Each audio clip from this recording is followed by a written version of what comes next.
I saw an article the other day and I debated real hard whether I wanted to post about this, but it's just too funny to not post.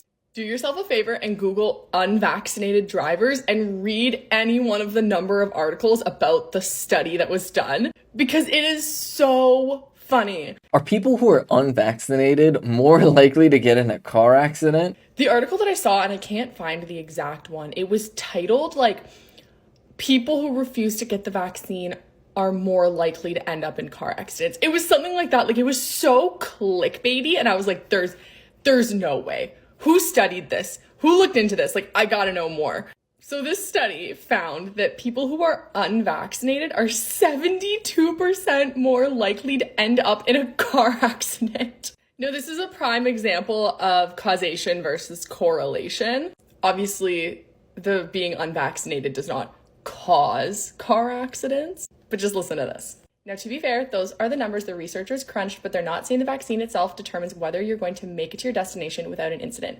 Rather, it's whether people who have vaccine hesitancy, defined by the World Health Organization as refusing a vaccine or delaying acceptance of it, despite there being adequate supply, access, and awareness of the vaccine, may also be the type to engage in behaviors shown as the primary causes of most crashes, including speeding, inattention, tailgating, disobeying signals, passing improperly, or failing to yield right-of-way or driving while impaired. So this TikTok by Emily Thank You Next highlights research that was done that revealed that people who are unvaccinated are actually 72% more likely to get in a car accident. And I'm going to go ahead and speculate about the reason for this because I think it's pretty fair and it lines up with something that I've been saying for a very long time. Because there's another data point that I want to point out, and that is the fact that since the pandemic, the rate of car accidents has actually increased all over the country. And theoretically, that's really weird because there should be less cars on the road because more and more people are working from home. So why on earth are there more car accidents? And it just goes down to the mentality of the people who don't get vaccinated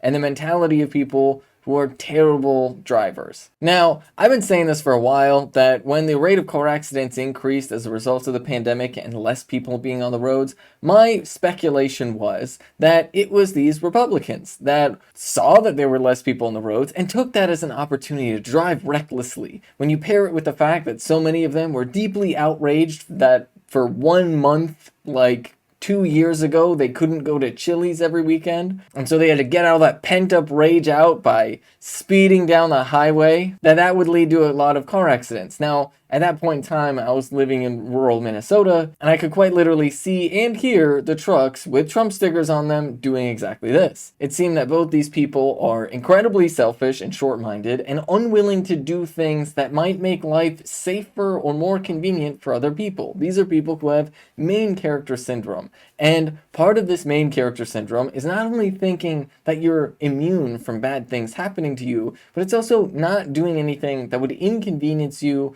to help other people, no matter how much it would help other people or how little it would inconvenience you. And so vaccination is really like a perfect proxy for exactly that, where it actually helps you, but it does even more to help the rest of society, but it is a little bit inconvenient. Nobody likes having a needle jabbed in their arm. But now there's actual data to back this up, that it is these people who are short-minded and selfish, that are reckless and getting in car accidents, that aren't thinking about the way their actions are impacting other people, who are the same people that are not getting vaccinated, and they are the same people that are causing tons of car accidents across the country. And that really seems to be one of the main problems with the right wing in the United States of America, and to be honest, with the United States sort of across the board. There are too many people out there that are just completely, utterly selfish, and they only think about themselves, and don't actually do anything to consider how their actions might affect other people.